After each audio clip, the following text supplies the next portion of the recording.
આ દુનિયાની અંદર દરેકે દરેક વ્યક્તિના ડીએનએ અલગ છે, એ સાયન્ટિફિક ફેક્ટ છે.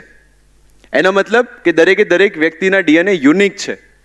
અને જો દરેકના ડીએનએ યુનિક હોય તો આપણે આ 7 બિલિયન લોકોમાં યુનિક છીએ એટલું તો આપણે માનવું પડે.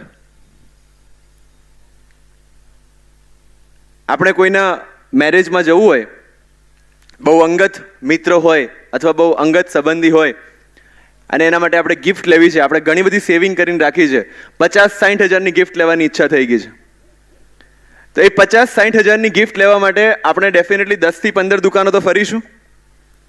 એના પહેલા 15 દિવસ વિચારીશું કે શું લેવું, પછી 15 દિવસ ફરીશું કે ક્યાંથી સારું મળશે, પછી એનું સારું એવું પેકિંગ કરાવીશું, પછી એના ઉપર સ્વહસ્તાક્ષરે નામ લખીશું જરીવાળી પેનથી, અને પછી મેરેજમાં જઈને આપીશું ને પછી એના કાનમાં કહીશું કે મોંઘું છે, સંભાળીને રાખજે.